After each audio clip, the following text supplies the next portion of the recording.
ओम शांति।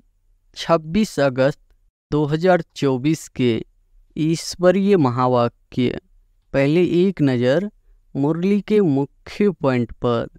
बाबा ने कहा, पुरुषार्थ ज़्यादा करने के लिए पाप कहते हैं याद की यात्रा जरूरी है। याद से ही पावन बनेंगे। अपने को आत्मा समझो। बार बार कहते हैं, पहले यह पाठ पक्का करो, हम देह नहीं, हम आत्मा है। सुख धाम था, जिसको ही आदि सनातन देवी देवता धर्म कहा जाता है। थे वह भी मनुष्य, सिर्फ दैवी गुण वाले थे। इस समय है आसुरी गुण वाले मनुष्य। कलयुग में पत्थर बुद्धि, सतयुग में पारस बुद्धि होते हैं। राज्य ही है पारसनाथ का। यहाँ रावण दिखाते हैं, यह सिद्ध करने के लिए कि अभी रावण राज्य है। तुम हो अहिंसक, तुम्हारी विजय योग बल से होती है। याद की यात्रा से तुम्हारे जन्म जन्मांतर के सब विकर्म विनाश होने हैं। और फिर बाबा ने कहा, सर्विस करना तो सहज है।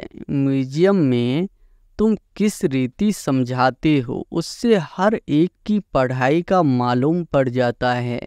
सेंटर की सर्विस से प्रदर्शनी की सर्विस अच्छी होती है। प्रदर्शनी से म्यूजियम में अच्छी होती है। म्यूजियम में शो करते हैं अच्छी तरह से, फिर जो देखकर जाते हैं औरों को सुनाते रहेंगे।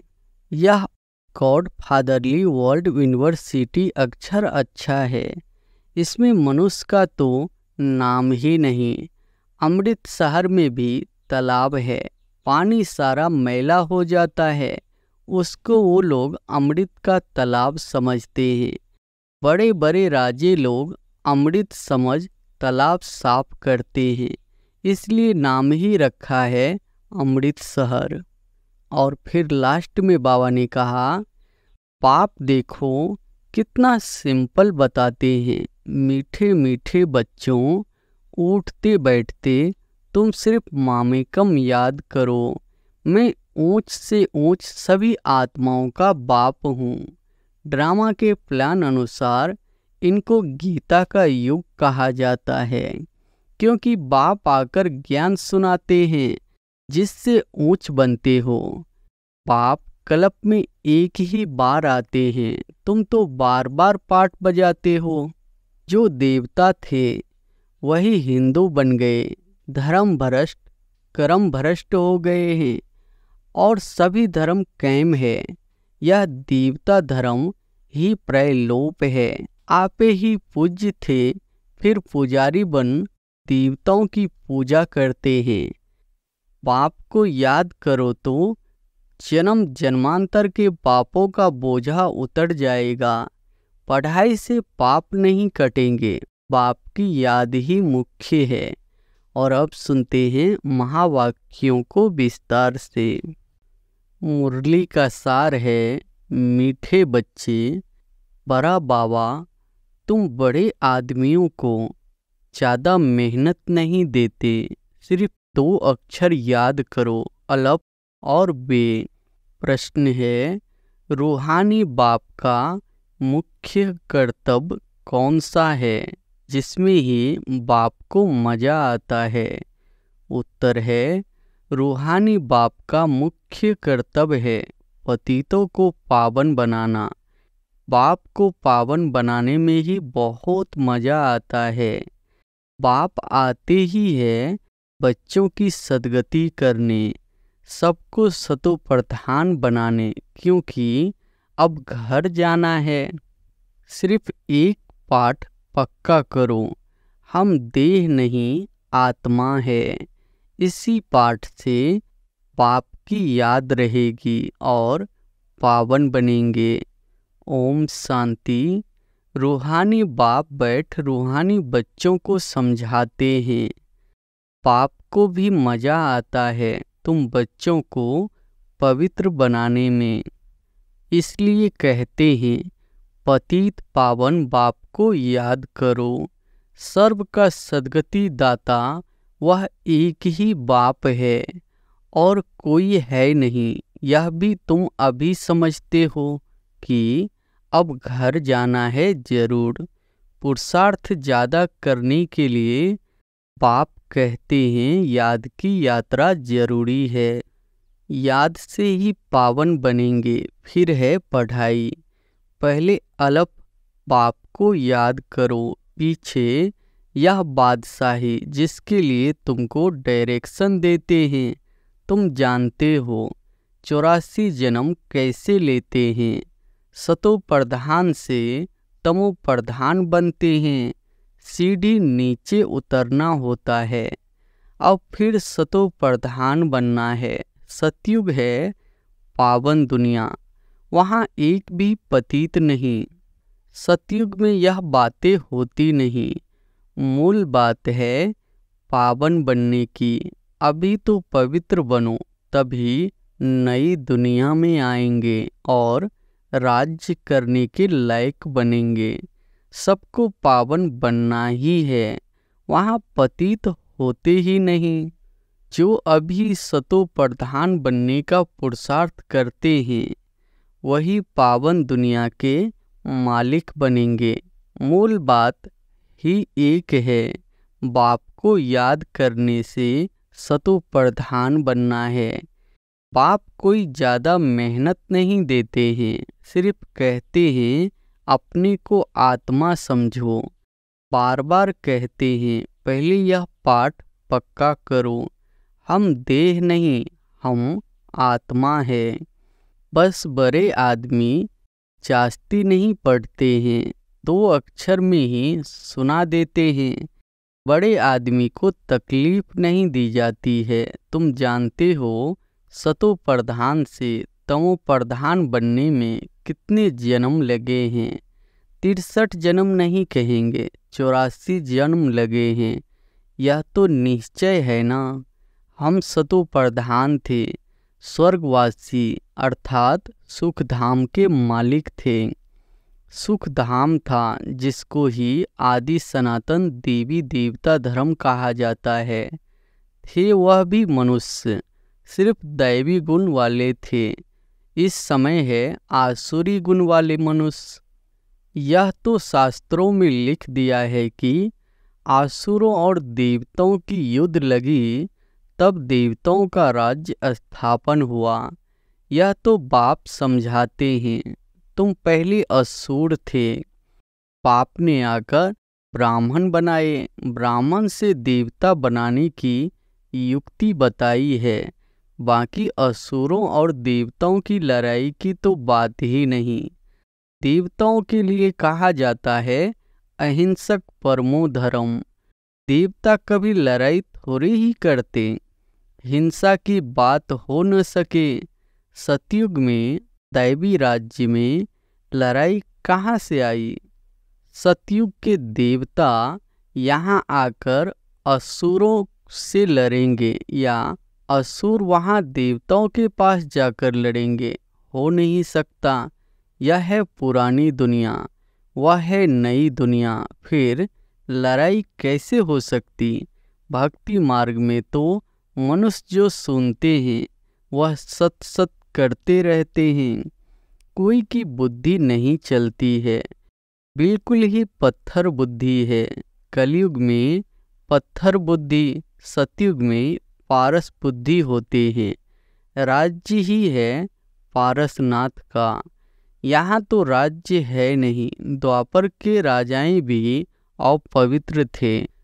रत्न जरित्र ताज था, लाइट का नहीं, अर्थात पवित्रता नहीं थी। वहाँ सब पवित्र थे। इसका मतलब यह नहीं कि लाइट कोई ऐसे ऊपर खड़ी रहती है, नहीं। चित्र में पवित्रता की निशानी लाइट दिखाई है। इस समय तुम भी पवित्र बनते हो। तुम्हारी लाइट कहाँ है यह तुम जानते हो। बाप से योग रख पवित्र बनते हैं। वहाँ विकार का नाम नहीं। विकारी रावण राज्य ही खत्म हो जाता है। यहाँ रावण दिखाते हैं यह सिद्ध करने के लिए कि अभी रावण राज्य है। रावण को हर वर्ष जलाते हैं परंतु जलता नहीं है। तुम उन पर विजय पाते हो, फिर यह रावण राज्य होगा ही नहीं। तुम हो अहिंसक, तुम्हारी विजय योग बल से होती है। याद की यात्रा से तुम्हारे जन्म जन्मांतर के सब विकर्म विनाश होने हैं। जन्म जन्मांतर अर्थात कब से विकर्म कब शुरू होते हैं? पहले पहले तो तुम आदि सनातन देवी देवता धर्म वाले ही आए हो। सूर्यवंशी फिर चंद्रवंशी में 2 कला कम होती जाती है, फिर आहिस्ते आहिस्ते कला कम होती जाती है। अब मूल बात है बाप को याद कर सतो प्रधान बनना है। जो क्लब पहले सतो प्रधान बने थे वही बनेंगे, आते रहेंगे। नंबरवार तो होते हैं, फिर ड्रामा अनुसार जब आएंगे तो भी नंबरवार ऐसे ही आएंगे, आकर जन्म लेंगे। ड्रामा का कितना विचित्र बना हुआ है, इसको जानने के लिए भी समझ चाहिए। जैसे तुम नीचे उतरे हो, अब फिर चढ़ना है। नंबरवार ही पास होंगे, फिर नंबरवार नीचे आएंगे। तुम्हारी एम ऑब्जेक्ट है सतो प्रधान बनने की। सब तो फुल पास नहीं होते हैं, 100 मार्क्स से भी कम कम होते जाते हैं। इसलिए बहुत पुरुषार्थ करना है। इस पुरुषार्थ में ही फेल होते हैं। सर्विस करना तो सहज है। म्यूजियम में तुम किस रीति समझाते हो उससे हर एक की पढ़ाई का मालूम पड़ जाता है। हेड टीचर देखेगा कि यह ठीक नहीं समझाते हैं तो खुद जाकर समझाएंगे, आकर मदद करेंगे। 1-2 गार्ड रखे जाते हैं जो देखते हैं यह ठीक समझाते हैं।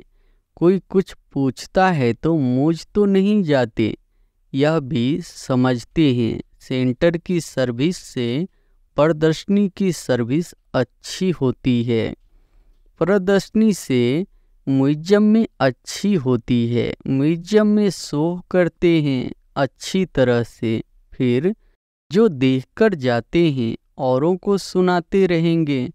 यह तो पिछाड़ी तक चलता रहेगा। यह गॉड फादरली वर्ल्ड यूनिवर्सिटी अक्षर अच्छा है। इसमें मनुष्य का तो नाम ही नहीं। इनका उद्घाटन कौन करता है? बाप ने कहा है तुम बड़े आदमी से उद्घाटन कराते हो तो बड़े का नाम सुनकर बहुत आते हैं, एक के पिछाड़ी ढेर आ जाएंगे। इसलिए बाबा ने दिल्ली में लिखा कि बड़े बड़े आदमियों की जो ओपिनियन है वह छपाओ, तो मनुष्य देखकर कहेंगे इनके पास इतने बड़े बड़े आदमी जाते हैं, यह तो बहुत अच्छा ओपिनियन देते हैं, तो यह छपाना अच्छा है। इसमें और तो कोई जादू आदि की बात नहीं। इसलिए बाबा लिखते रहते हैं ओपिनियन का किताब बनाना चाहिए, यहाँ भी बांटना चाहिए। गाया जाता है झूठी काया झूठी माया, इसमें सब आ जाते हैं। बहुत है जो कहते हैं यह रावण राज्य राक्षस राज्य है। पहले तो जिनका राज्य है उनको ख्याल आना चाहिए। कहते हैं हम पतितों को पावन बनाओ, तो पतित पने में सब कुछ आ गया। सब कहते हैं हे पतित पावन, तो जरूर पतित ठहरे ना। तुमने यह चित्र भी राइट बनाया है कि पतित पावन परमपिता परमात्मा है, या सब नदी नाले। अमृतसर में भी तालाब है, पानी सारा मैला हो जाता है, उसको वो लोग अमृत का तालाब समझते हैं। बड़े बड़े राजे लोग अमृत समझ तालाब साफ करते हैं। इसलिए नाम ही रखा है अमृत शहर। अब अमृत तो गंगा जी को भी कहते हैं। पानी इतना गंदा हो जाता है, बात मत पूछो। बाबा का इन नदियों आदि में स्नान किया हुआ है। बहुत गंदा पानी होता है, फिर मिट्टी उठाकर लगाते हैं। बाबा अनुभवी है ना, शरीर भी पुराना अनुभवी लिया है। इन जैसा अनुभवी कोई होगा नहीं। बड़े बड़े वायसराय, किंग्स आदि से भी मुलाकात करने का अनुभव था। ज्वार बाजरी भी बेचते थे, बस 4-6 आना कमाया तो खुश हो जाते थे बचपन में। अब तो देखो कहाँ चले गए। कौड़े का छोरा फिर क्या बनते हैं। आप भी कहते हैं मैं साधारण तन में आता हूँ, या अपने जन्मों को नहीं जानते हैं। कैसे 84 जन्म ले पिछारी में छोरा बना। या बाप बैठ समझाते हैं चरित्र न श्री कृष्ण के हैं न कंस के हैं। मटकी फोड़ना आदि यह सब तो श्री कृष्ण के चरित्र हो नहीं सकते। बाप देखो कितना सिंपल बताते हैं। मीठे मीठे बच्चों, उठते बैठते तुम सिर्फ मामेकम याद करो। मैं ऊंच से ऊंच सभी आत्माओं का बाप हूँ। तुम जानते हो हम सब ब्रदर्स हैं, वह बाप है। हम सभी ब्रदर्स एक बाप को याद करते हैं। वह तो हे भगवान, हे ईश्वर कहते हैं, परंतु जानते कुछ भी नहीं। बाप ने अभी परिचय दिया है। ड्रामा के प्लान अनुसार इनको गीता का युग कहा जाता है, क्योंकि बाप आकर ज्ञान सुनाते हैं जिससे ऊंच बनते हो। आत्मा भी शरीर धारण कर फिर उवाच करती है। बाप को भी दिव्य अलौकिक कर्तव्य करना है तो शरीर का आधार लेते हैं। आधार क्लब मनुष्य दुखी होते हैं तो फिर बुलाते हैं। बाप क्लब में एक ही बार आते हैं, तुम तो बार बार पाठ बजाते हो। आदि सनातन है देवी देवता धर्म, वह फाउंडेशन है नहीं। उन्हों के बाकी सिर्फ चित्र रह गया है। तो बाप भी कहते हैं तुमको यह लक्ष्मी नारायण बनना है। एम ऑब्जेक्ट तो सामने खड़ा है। यह है आदि सनातन देवी देवता धर्म। बाकी हिंदू धर्म तो कोई धर्म है नहीं। हिंदू तो हिंदुस्तान का नाम है। जैसे सन्यासी ब्रह्म अर्थात रहने के स्थान को भगवान कह देते हैं, वैसे यह फिर रहने के स्थान को अपना धर्म कह देते हैं। आदि सनातन कोई हिंदू धर्म थोड़े ही था। हिंदू तो देवताओं के आगे जाकर उनको नमन करते हैं, महिमा गाते हैं। जो देवता थे वही हिंदू बन गए।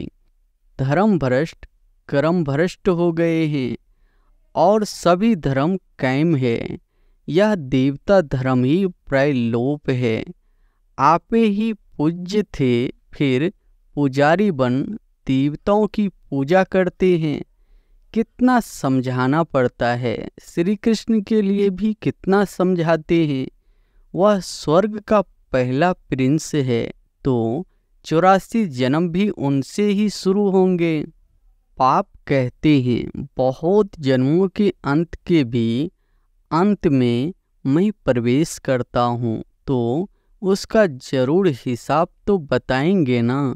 यह लक्ष्मी नारायण ही नंबर 1 में आए थे, तो जो पहले है वही फिर लास्ट में जाएंगे। सिर्फ एक ही श्री कृष्ण तो नहीं है ना, और भी तो विष्णु वंशावली है। इन बातों को तुम अच्छी रीति जानते हो या फिर भूल नहीं जाना है। अभी म्यूजियम तो खोलते रहते हैं, बहुत खुल जाएंगे, बहुत लोग आएंगे। जैसे मंदिर में जाकर माथा टेकते हैं तुम्हारे पास भी देखते हैं लक्ष्मी नारायण के चित्र है तो भक्त लोग उनके आगे पैसे रख देते हैं। तुम कहते हो यहाँ तो समझने की बात है, पैसे रखने की बात नहीं। अभी तुम शिव के मंदिर में जाओ तो पैसे रखेंगे क्या? तुम जाएंगे समझाने की एम से, क्योंकि तुम इन सब की बायोग्राफी को जानते हो। मंदिर तो बहुत है, मुख्य है शिव का मंदिर। वहाँ औरों की मूर्तियाँ क्यों रखते हैं? सबके आगे पैसे रखते जाएंगे तो आमदनी होगी, तो वह शिव का मंदिर कहेंगे, वह शिव परिवार का मंदिर कहेंगे। शिव बाबा ने यह परिवार स्थापन किया। सच्चा परिवार तो तुम ब्राह्मणों का है, शिव बाबा का परिवार तो शालिग्राम है। फिर हम भाई बहन का परिवार बन जाते हैं। पहले भाई भाई थे, फिर बाप आते हैं तो भाई बहन बनते हैं। फिर तुम सतयुग में आते हो तो वहाँ परिवार और बड़ा होता है।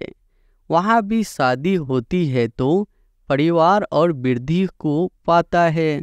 घर अर्थात शांति धाम में रहते हैं तो हम भाई है, एक बाप है। फिर यहाँ प्रजापिता ब्रह्मा की संतान भाई बहन है और कोई नाता नहीं है। फिर रावण राज्य में बहुत वृद्धि होती जाती है। बाप सब राज्य समझाते रहते हैं, फिर भी कहते हैं मीठे मीठे बच्चों, बाप को याद करो तो जन्म जन्मांतर के पापों का बोझा उतर जाएगा। पढ़ाई से पाप नहीं कटेंगे, बाप की याद ही मुख्य है। अच्छा, मीठे मीठे सिकिलधे बच्चों प्रति माता पिता बाप दादा का याद प्यार और गुड मॉर्निंग। रूहानी बाप की रूहानी बच्चों को नमस्ते। धारणा के लिए मुख्य सार पहली पॉइंट है, फुल मार्क्स से पास होने के लिए अपनी बुद्धि को सतो प्रधान पारस बनाना है। मोटी बुद्धि से महीन बुद्धि बन ड्रामा के विचित्र राज्य को समझना है। दूसरी पॉइंट है, अभी बाप समान दिव्य और अलौकिक कर्म करने हैं। डबल अहिंसक बन योग बल से अपने विकर्म विनाश करने हैं। वरदान है, कर्म और योग के बैलेंस द्वारा ब्लेसिंग का अनुभव करने वाले कर्म योगी भव। कर्म और योग के बैलेंस द्वारा ब्लेसिंग का अनुभव करने वाले कर्म योगी भव। कर्म योगी अर्थात हर कर्म योग युक्त हो। कर्म योगी आत्मा सदा ही कर्म और योग का साथ अर्थात बैलेंस रखने वाली होगी। कर्म और योग का बैलेंस होने से हर कर्म में बाप द्वारा तो ब्लेसिंग मिलती ही है, लेकिन जिसके भी संबंध संपर्क में आते हैं उनसे भी दुआएं मिलती है। कोई अच्छा काम करता है तो दिल से उसके लिए दुआएं निकलती है कि बहुत अच्छा है, बहुत अच्छा मनाना ही दुआएं है। स्लोगन है, सेकंड में संकल्पों को स्टॉप करने का अभ्यास ही कर्मातीत अवस्था के समीप लाएगा। अच्छा, ओम शांति।